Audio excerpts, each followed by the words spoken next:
Welcome in, everyone. You are listening to the Authority Podcast here on the B Podcast Network. Thanks, as always, for being with us, talking about a great topic today, an evergreen topic, and one that has a sense of urgency really all the time, but it has the unique dynamics that are happening at a given point in time as far as new teachers, their introduction to the profession, and how we set them up for success. My guests today are Alex Kajitani and Tom Hierck. Alex is the 2009 California Teacher of the Year and was top 4 finalist for National Teacher of the Year. He is a highly sought-after education speaker known around the world as the Rappin' Mathematician. He has a popular TED Talk, and he was also honored at the White House. Tom was recently named one of the world's top 10 global gurus for education, and his belief that every student is a success story waiting to be told has led him to work with teachers and administrators across the globe to create positive school cultures and build effective relationships that facilitate learning for all students. And as I'm reading that, this is literally true. Tom is just coming back from the Arctic Circle. So when I say across the globe, I think sometimes maybe we exaggerate that a little bit, but this is truly the case for Tom. Tom and Alex are co-authors of a book called You're a Teacher Now, What's Next? That is what we're talking about today. Tom and Alex, welcome to the show. Thanks for having us. Yeah, what a great opportunity to be with you and your audience. Thank you very much. Yeah, and let's jump right into this. It's an important topic, I don't have to tell you guys wrote the book on it, but certainly one that deserves a lot of attention and attention from everybody inside schools. But let's start with those teachers. They enter the profession. They say, what have I gotten myself into here, right? The question that comes up again and again. With respect to that question, and especially all of the factors today, 2025, what's happening in schools and classrooms and what the profession looks like. Why is this the book for right now? What are the important things to address with respect to how do we basically get teachers through that part of the question, right, to the next stage where they really feel like they're getting into their profession? Alex, let's start with you, and then Tom, you'll have, I'm sure, plenty of thoughts as well. Yeah, thanks. I think that's a great question. Really, as you say, what have I gotten myself into? And that's really where this book begins. Tom and I both independently were working with new teachers, for Tom across the world, me across the country. And we were noticing that the same questions kept coming up, from new teachers. Hey, how do I build relationships with students? Or how do I manage my classroom? How do I even take care of myself? And so as we began talking, we really wanted to create a resource that answered these questions, but did so that in a way that just felt like you were having a cup of coffee with a colleague, right? As opposed to a thick academic textbook kind of thing. And so we really took the questions that new teachers were asking us and sought some simple, implementable answers.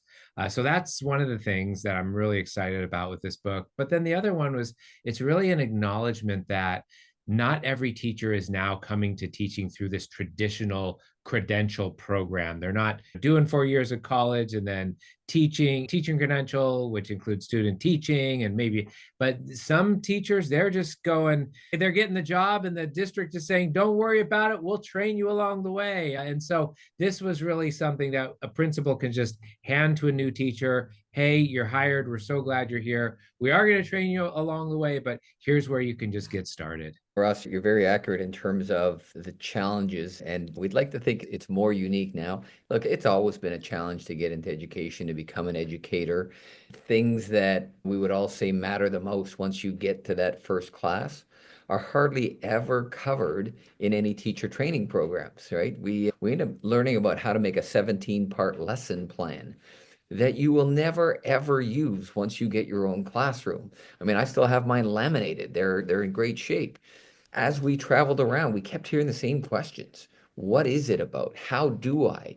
Right? And some very basic sorts of things around the organizational structure, the managing of kids with challenging dispositions, the preparing for, how do I know? And the questions kept being the same regardless of where we were.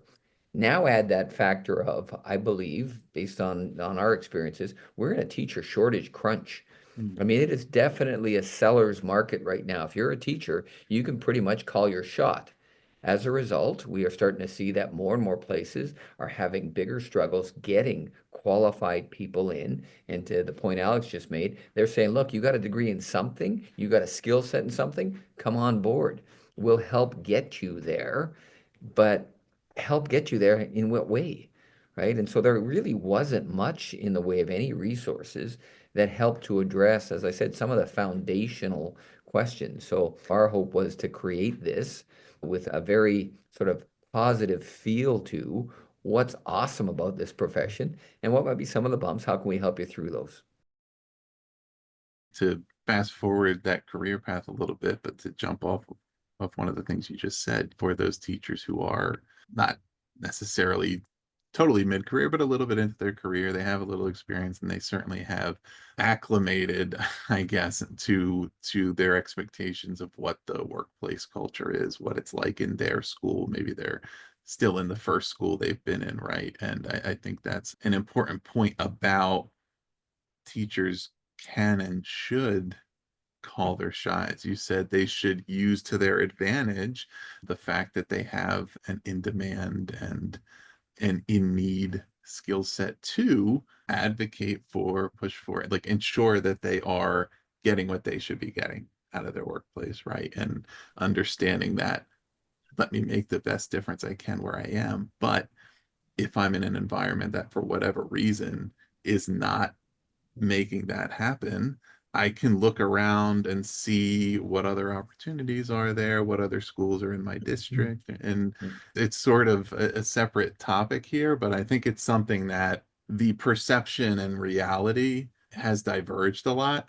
Like Yeah. I've seen it a lot being in working in education, but not being in schools and doing a lot of work and writing white papers and things on the teacher shortage, right? And retention and what a lot of districts are trying to do and how many resources they're putting into it, and understanding that for them they're like desperate to get teachers to come, but then a lot of those teachers are working in a school where they feel like almost trapped there because the leadership isn't strong or the culture's not working out, and not having the perspective to say, you know what, I don't have an either or option of stay in the profession or leave the profession. There are other ways to continue doing what I love, and potentially, if it really comes down to it, go to a different school. And it doesn't mean that I have to move into administration if I don't want to, or anything like that. Like I can teach and there are opportunities there. So I feel like it's important at least to bring that perspective into it too, because that's a lot of this,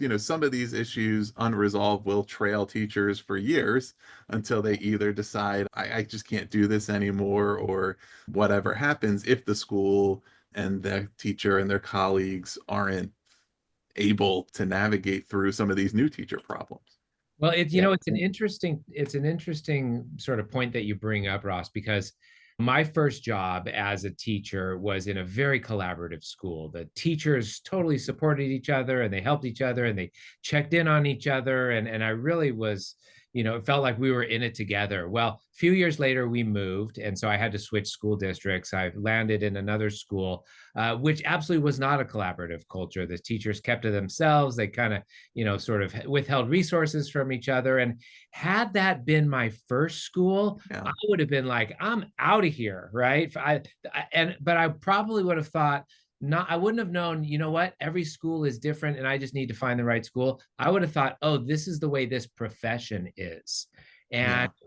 having that experience allowed me to go, oh, you know what? This school is different, but so I need for my next school to make sure that I get back to one of those really collaborative cultures. I think another thing that happens with new teachers is they think during their teacher training or whatever, they get an idea, okay, I want to be a high school teacher, right? And then they go and teach high school and it's not what they expected and they're not being successful, when really they actually should have been an elementary school teacher, or maybe it's reversed, right? But they just think, oh, teaching's not for me. When if they had just gone and tried middle school, or an elementary school teacher actually should have been a high school teacher. It's about finding that right place. And so, while we don't specifically address that in this book, I think it's something that often goes unsaid with new teachers is that just because something isn't right doesn't mean all of it's not right. It Yeah. just means that we've got to find you the right seat on the bus. And Yeah. also to your point, Ross, I think we end up in this profession thinking that there is some accelerated pathway that if you've been a teacher for 10 years and you've been a successful teacher, then you must become an assistant principal and then a principal. And I can tell you in various leadership roles, I benefited immensely from having teachers who were going to be great teacher leaders. And they needed a chance to move around and do some other things, right? And so we need to recognize that in this profession. There isn't this hierarchy model. It really is about finding the right fit, and we ought to celebrate that. One of the neat bits of collateral advantage we've seen from this book that we had not anticipated because we wrote it for one audience is we've had way more veteran teachers say, oops, I kept the book. I know I was supposed to mentor this teacher, but there's stuff in here that is a good reminder for me, a rekindling of my passion. So could you please send another copy, right? Because this one's mine Yeah. now. And so all of a sudden the audience has been broadened around that. And so again, that notion of there are pieces here that, look, when you entered the career, you were thinking this is going to be the awesome part, right? And so how do we get back to that passion, that burning desire you had to be that difference maker? Yeah, I think that's all very true. I mean, one of the people that I spoke with a couple of years ago now, but the issue persists. But I was working on a paper about the teacher shortage and specifically the part of why schools of education are, enrolling and graduating so many fewer new teachers than in previous times. And one of the things that she said was that the profession has a marketing problem, right? We don't talk about it in ways that make it appealing. We don't talk about teachers as skilled professionals. If you are in one of those schools that happens to be things aren't going that great, you're not hearing about, oh, there's a lot of other good stuff happening out there. Oh, you know what? Maybe it's where I am. That's the issue, right? You're like you said, Alex, if you hadn't had the first school show you not every place is like this in a way, that not every but there are other places out there, you wouldn't necessarily be getting that from the way the profession is discussed by the people in the profession, let alone public sentiment and the way that schools and educators are spoken about, right? So it is really important, I think, another thing for educators to think about how what role they may want to play in being ambassadors for the profession and not being dishonest or inauthentic about their experience, but also thinking about this makes a difference to new educators experience, potential educators, and letting them know what it can be and how they can give back to one another and support each other and not feel like maybe they felt when they started. There's not a lot of entry level jobs where you get stuck in a room and say you're in charge here. Figure it out. So it's a challenging thing. And if you're left in that room alone with the door closed and nobody's popping their head in to say how's it going, I've been there, right? It's not going to feel like you're so successful. Yeah, it's No, funny and to your because point, while we have a marketing problem, the teaching profession also has the greatest marketing advantage of all time, which is that students spend 18 years of their lives essentially in our schools in front of teachers. I mean, if you could get anyone to use if any company could get their people, their customers to use their product for the first 18 years of their lives, pretty sure they'd continue on for the rest of Mhm. their adult lives, at least thinking well of the product. And so we've got this advantage. I mean, I grew up thinking my teachers were so cool and I wanted to be just like them. And some were better than others. But I thought teachers were the coolest people ever. Not everybody's had that experience, right? And so not everybody wants to spend more time than they have to in a school, especially after they graduate. And so if we could somehow take the fact that students are in school all day and turn it into them really thinking it's the coolest place ever, I think that would be a huge advantage to really starting to beef up the pipelines that are starting to clear out with those in those teacher ed programs. Yeah, the sad reality is when does a school make a headline? right? It's hardly ever for the awesomeness that exists. I mean, every school I've ever been in is bursting at the seams with good news stories. But that's not sexy enough to grab the headlines of the local paper or the bigger papers, right? It's all the bad stuff that happens in a school that gets furthered then when there is some labor dispute, because then it's, oh, there's those lazy teachers wanting to be paid more. They already get 2 months off. That whole diatribe that exists, right? So to your point, I think we do have some challenges around marketing what this thing is all about. This 14-year experience we call school, where kids are exposed to the most talented group of individuals they will ever encounter in their lifetime, right? The talent level that exists in schools, you're not Mhm. going to find that anywhere else.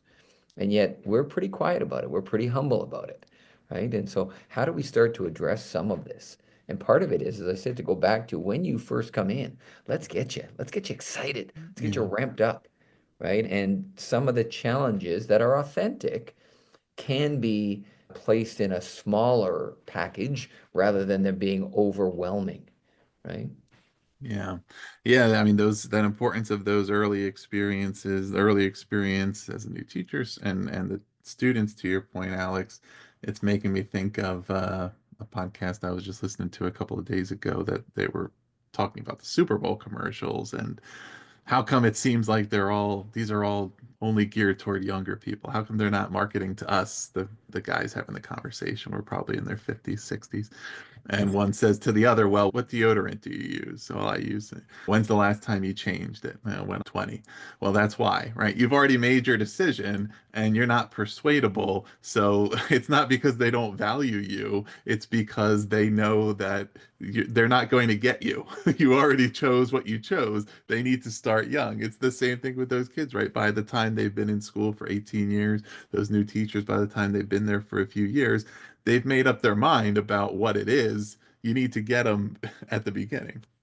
Yeah, well, and I got to say, also for a new teacher coming into the profession, one of my favorite parts of this book that we've, put together is really this importance of taking care of yourself and really taking the time to do that. Not once you're burned out, not once you've had enough, not once you're questioning whether this was the right profession for you and why you joined in the first place. But let's really get this concept of self care and caring for ourselves as professionals, as humans, as people who have lives outside of work into teachers' heads at the beginning so that they can continue to be happy, be healthy, and keep coming back week after week, year after year. And really it is a profession that if we do it correctly, really we can take some time for ourselves to keep ourselves healthy and feeling good. If you're talking to the new teacher, right, and then kind of the four big buckets here in the book and the four big things that teachers have to be able to do to be, healthy and successful: classroom management, relationship building, effective instruction, self-care. To simplify it and not make it overwhelming all at once, is there one of those that stands out as focus on this first, like make this the priority and then build to the next thing? Yeah, it's interesting. We talk to a lot of emerging teachers, new teachers that are at starting or not yet started. Everyone we've ever talked to has the same objective in mind, right? Everybody gets into education to be a difference maker. Nobody gets in there to be a chronicler of what is. They get into it to be a shifter of. Well, I think Alex and I would agree that it all begins with establishing those quality relationships, right? So we spend a lot of time in the book trying to talk about how do you do that, right? Some of it's structural things, right? I know there's sometimes we get people that are loath to say, well, I'm going to have a seating assignment in my class. All right, well, I know you don't want to seem too restrictive, but how the heck are you going to know who Ross is if every day Ross comes in, he picks a different seat? Like it's just overwhelming for you, right? So we have some very simple strategy pieces, but I think everything foundationally begins with the relationship. Do those kids feel like the adult in front of the room gives a darn about us? I mentioned to you earlier, I'm up here in the far north working. The biggest challenge for teachers coming up is these kids have seen a lot of adults come up and go. Because it is really hard to be in a place where it's -40 and you get 24 hours of darkness. But I got to tell you, if you come back for a second year, the whole thing changes because kids believe that you believe in them, right? So I see it when I come up here in black and white, but it's the same in any location. If the kids believe the adult is interested, invested in them, sharing stuff, right? They're going to go. I've yet to meet a kid who's connected who disappoints, right? So I think foundationally, the structure in the book is built off of that notion that relationships first and that and foremost. Yeah, and I would add to that. I totally agree with what Tom said. I think that is inextricably linked to, and second only, or and only second, inextricably linked really, and coming in as a close second is really, I think, that ability to manage our classroom effectively. When you have a classroom that is not well managed, it becomes really hard to build those relationships with students. And if you are managing your classroom, while you are managing it along the way, you're able to build those relationships with students, right? We know standing at the door, greeting students as they walk in is excellent classroom management. I personally call it the greatest classroom management strategy of all time. We also know that as the students walk in and say hi every single day, you're building those relationships. So I think the two go hand in hand. The better you're managing your classroom, the better and stronger relationships you're building. And the stronger relationships you're building, your classroom now becomes way easier to manage. Seems to me that one, I guess, mindset or way of looking at these that would serve teachers well, and a little bit of it is being selective, right? Is focusing on the strengths that come from the of these elements and not the weaknesses, right? Like being able to focus on each of them independently, and how do I get better at managing my classroom, and how do I focus on relationships and instruction and self-care, etc., and not feel like one is you're struggling in one area, then everything is falling apart, but also looking at, okay, especially with respect to something like self-care, that can be a challenge for a lot of people because they feel like they haven't earned it yet, or I need to focus on these other things first. And to say, look, if I can focus on this and get this right, it's going to make me in much better position to be able to do these other things because I'm feeling good, and let me not have my sense of well-being and self-care be, negatively affected because I feel like I gave a bad lesson yesterday, or there's a one kid that I'm struggling to develop a relationship with. But I'm wondering if any of that is kind of making any sense as far as looking at, okay, yes, eventually, once you have attained a certain level of mastery, you want to be really good at all of these things. That's not going to happen on day one. Getting good at one can be the foundation for you to get better at the others.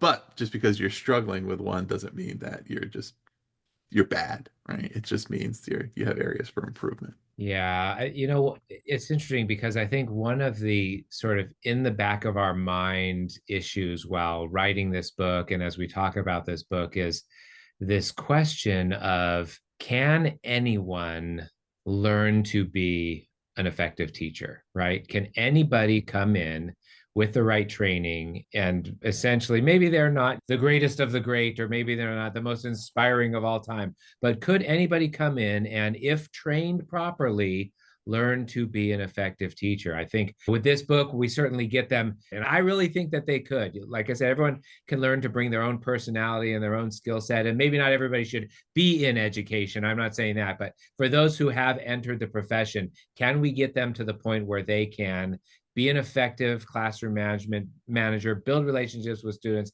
understand both the science and the art of teaching?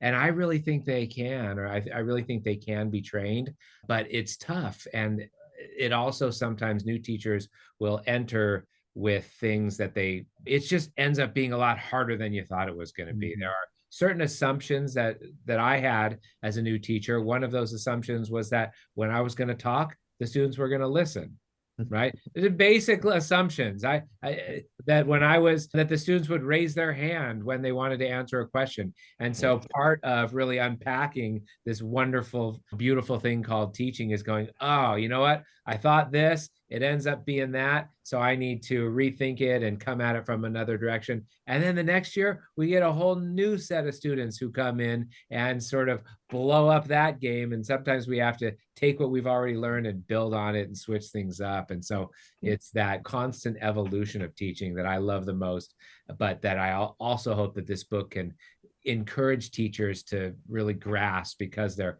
really hammering the fundamentals that we lay out. Yeah, turns out not every kid loved chemistry as much as I did. Who knew? I thought the heavens would open up, the light would shine down upon them when they learned how to balance chemical equations, right? Well, maybe that was my experience, but it wasn't necessarily shared by every kid I taught.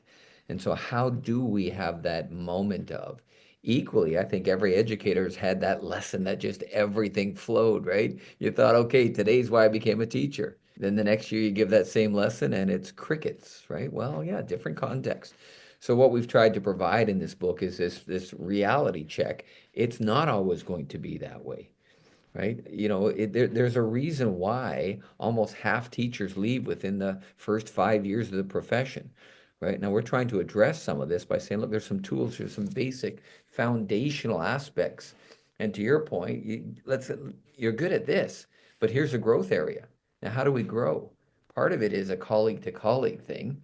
And I don't know that we've done enough of that, of leaning on each other. So when we talk about, gosh, we hope mentor teachers pick this book up and work with a new teacher, because we want to build those collegial bonds as well. Because that veteran on your staff that maybe appears to be curmudgeonly some days probably has a ton of knowledge about some basic foundational pieces that if you tap them, you might be able to get through next week in a much better fashion than you did this week. I would say that is actually, if it all came down to one thing, but my single favorite, the one, or my biggest and sort of one single piece of advice that we give in the book to new teachers is to surround yourself with good people, just like Tom was talking about it. When we surround ourselves with good people, it really, we have no choice but to then become a good person, right? And sort of when we surround ourselves with teachers who are operating at a high level, we have no choice but to operate at a high level and be part of that conversation. And so things like that, things like really paying attention to who we're hanging out with, who we're going to for advice, who we go to when we're struggling, I think is really the make or break piece of advice for new teachers. Yeah, and that's a great element of it, which is right. Well, like as you described, some of the things that are those challenges that they don't align to assumptions is all the things that are out of your control, and a Yeah. lot of that is interpersonal dynamics. It's there's a lot of other people here, and no matter what I do, I can't make anybody else do anything, right? I can influence, I can inspire, I can motivate, I can seek out help, I can seek out colleagues, I can try to support my students in these ways and create an engaging environment. I can really put my best effort into developing relationships with students, with their parents, etc. I can't make those people want a relationship with me. Right? But I think it's worth stopping on that point to say that that's one of the pieces of one, I think getting that understanding coming into it of who are the different people that I need to build relationships with, what's the purpose of those different relationships, and how do I do what's in my control to focus on that, work on building that. How do I maybe let go of things that I can't control and focus on doing the best I can? Because there's every year it's different students, different parents. It turns over again and again. Some years everybody's good, some years it's not so good. Just talk about some of the different relationships that teachers need to build that benefits the teacher, right? That also is part of the job and what they need to, and how to go about that and put their own effort into it and try to be successful in that way. And I don't want to steal your thunder, Alex, because you got one real key one that I don't think a lot of people think about. So that's why I was pausing there. Yeah, well, I think so. To start with the students, really, on any given moment of any given day, right? The students are really dealing with core relationships in the classroom, right? They're dealing with their relationship with themselves. They're dealing with their relationship with their friends and other students. Really hard to learn how to add fractions with unlike denominators when you've just gotten in a fight with your friend. There's their relationship with the content been a career math teacher. Some kids walk in loving math, some kids walk out not loving math. And then of course there's the relationship with the adults in the building and on campus. And so for those adults on campus, the relationships are similar, right?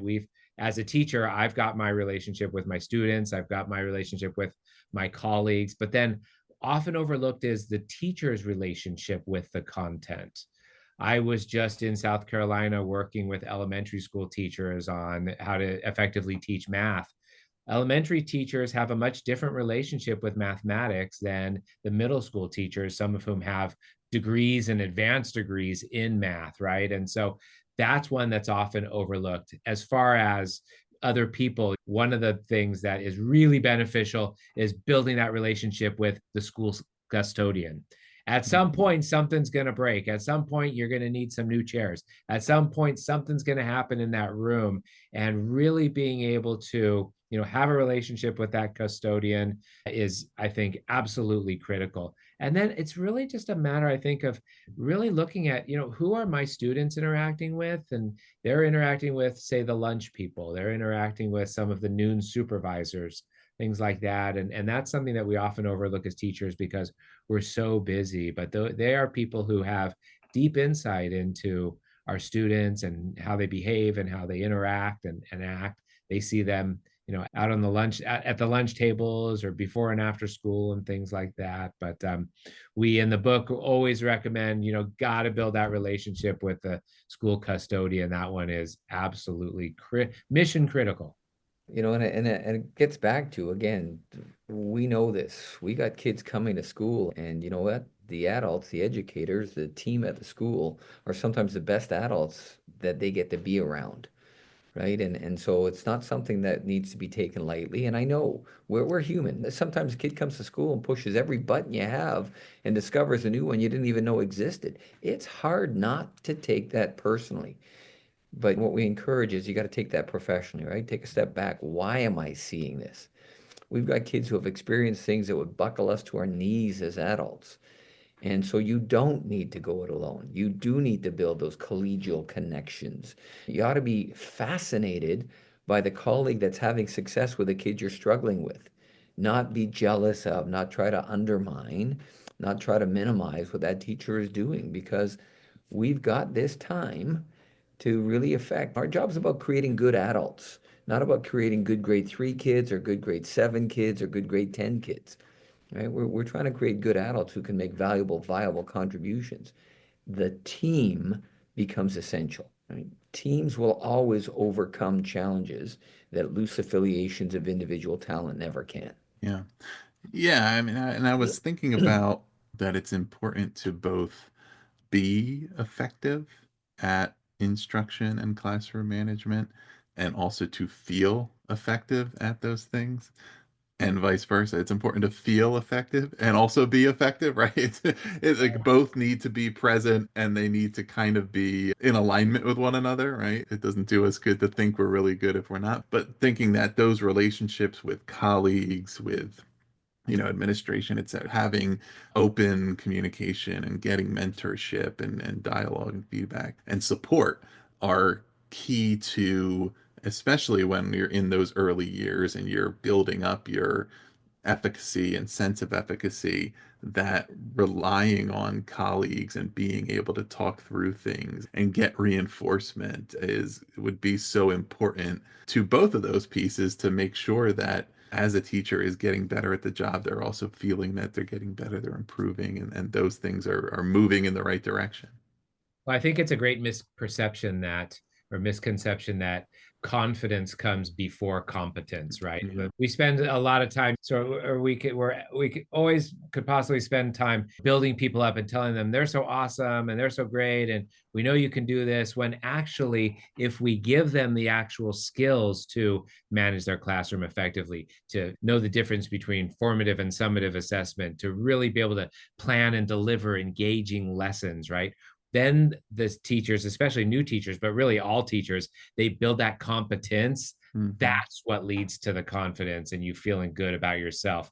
I mean, somebody can tell you how awesome you are all day long, but if you know that lesson didn't go well, you're walking out of there kind of bummed, right? But nothing is better than when you know that a lesson went really well, and that's going to give you the confidence walking out to that parking lot back to your car because you've now built the competence. And so that's also something we need to be a little careful of, I think, especially with new teachers, because we're so scared that they're not going to want to come back, and we're sometimes, we need them so badly, and so we spend a lot of time building them up and telling them how awesome they are, just like we do with students sometimes, when really more of our energy needs to go into helping them and getting them the skills to build that competence. And that's what's going to get them confidently back as a year 2, as a year 3 teacher. And I hope that that's what we've done with this book, is just they can open it up to any page and learn a really cool way to start a lesson, a really cool way to, be able to tell what students have learned, a really easy to implement way to build procedures and routines in your classroom, or how to design the wall, even what to hang on the walls. And so it's just, once we get them competent, then I think the confidence issue almost takes care of itself. We've talked about the fact that a lot of veteran teachers respond to the book and want to keep their copy. Is there anything that stands out as like the most important things that veteran teachers should come to this book for and be thinking about, reflecting on, Tom? Yeah, I think again, that notion of relationship building, we've tried to give some strategies there. I think sometimes it's easy to drift into, well, you know what, I'm the adult, right? Every kid's got to want to have a relationship with me. Alex talks about when he was a student, man, his teachers were, okay, well, we've seen a shift in that, right? So what are you doing to authentically build that? One of the activities we have in the book is called the DNA activity, right? Learning every kid's DNA, their dreams, their needs, and their abilities. Look, every kid has dreams. Our jobs in education are not to be the dream crushers, right? How do we help kids? Now, be authentic, right? But I saw the commercial the other day where they had Muggsy Bogues meet Victor Wembanyama, and you got a 5'3" guy and a 7'6" guy, right? Well, guess what? Muggsy Bogues decided he wanted to be a basketball player. Now, at 5'3", can you imagine him going to his high school coach, right? And saying, I want to be a pro. All right, our job's not to. Needs are oftentimes driven by stuff outside of us, but knowing a kid's needs, hey, you know what? Sometimes I just need peace and quiet. All right, maybe not every activity has to be group work. Their abilities as unique as the kids themselves. We have to be willing to accept that we have kids in schools today that can do things that far exceed any of us adults, right? The technological literacies alone, but other stuff, right? So do we take the time to learn every kid's DNA, to shape our instruction then, given that? I don't need teachers to become entertainers. I don't need them to become TikTok teachers, but I need them to be willing to invest in authentic. And so even for our veteran teachers to go back and say, wow, so what am I doing to build some things that are positive connections, that let kids know that I know about them in a deeper way, to me is one of the things we've seen and heard from our veteran colleagues. I mean, teachers should be TikTok teachers. Now, what about administrators, Alex? I mean, the book is for teachers, but what is something that administrators, principals should read here and really think about what they're doing about it? Going back to those, conversations over the recent years about what are the factors that drive teachers from the profession, or at least from the school that they're in. Number one, leadership. The leadership at my school was poor. I had to get out of there. And then number two relates to something we were just talking about, which was basically if I have lost confidence in my ability to be effective. Maybe that's because I just don't think I'm good at the job, or maybe that is because of the lack of resources, the challenges, everything that's happening in my school. It's not going to allow me to feel like I'm actually making a difference for my students. That's why I'm here. If I can't make a difference, why am I doing it, right? But that's affected by leadership, right? Because leadership creates a lot of those conditions. So, yeah, what are the things, even though they're not the core audience of the book, they certainly influence the outcomes? Yeah, well, I think it goes without saying that people don't quit jobs, right? They quit bosses. I mean, all of us have at some point probably left a job, and chances are they didn't like the boss very much. And so I think that's something that's often sort of not talked about in all industries, but especially in the teaching profession as well. And I mean, when it comes to really the success of a single class, right? Nothing is more important than that teacher in the classroom. But when it comes to the success of an entire school, I think nothing is more important than the relationship of the adults in the building. And so, as a principal, as a district level administrator, as somebody who is leading teachers, I think it's really an essential and critical part of the job to make sure that those people get along, that those people interact and work effectively as well as collaboratively. And so I think one of the things that principals can really do is work on building those relationships with the teachers. I mean, we can say, as we can talk about all the things that are so important to us and what we want in a job, but the truth is, as teachers, like, we want to know that our principals like us. We want to know that our principals think that we're doing a good job, and we want to hear it from time to time. And so a principal can think we're doing a good job, but if they don't tell us as teachers, if we don't know that we're doing a good job, then the job itself becomes really tough. And I think that's especially critical of new teachers. New teachers feel it deeply when they feel like their principal or their boss doesn't like them or doesn't think they're doing a good job, and they explode with confidence when they think that they are. Tom, I know you've been a principal. What And would you and add I to that? just appreciate the advert that Ross has done for us here, because we do happen to have a book called "You're a Principal Now, What's Next?" and that's going to be hot off the presses soon. So Yeah, yeah, I think again, those reminders, right, of what you need to do. When we talk about building relationships, we often have to sit down and talk with leadership and say, you never stop becoming a teacher, right? You just got bigger kids in your class. At your next faculty meeting, that's your classroom. And the same needs that we see in a typical classroom, and I don't mean that in a diminishing sense, but we also need to make sure that we are modeling what does it mean. You want your teachers to get along with every kid and build positive relationships, even with the most challenging youth. Well, sometimes adults have challenging behaviors as well. We may be more sophisticated in how we represent those behaviors, but oftentimes it's the same root cause. So, what are you doing? If you talk to a first year teacher, you know what you're going to get, right?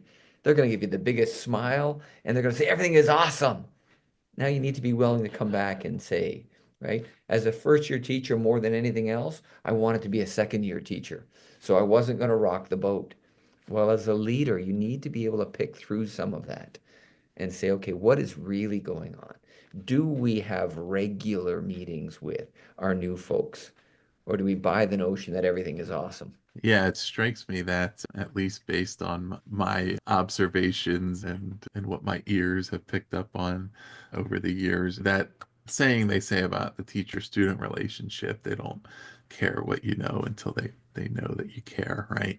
Certainly applies to the teacher-principal relationship. And the teacher still might not care what you know, even after you've established that you care, right? But it's really important that you show that you care, that you're invested in their success, that you're supporting them. And then that can lead to better dynamics around feedback and growth and development and all of that. But certainly for those that are in the trenches, like, they're they have a lot going on, right? They're not super interested in all the other things until they understand that there is some attunement to, here's what's going on, here's what you're going through, here's I'm making myself available to support that, right? And try to help you in the ways that are effective for you.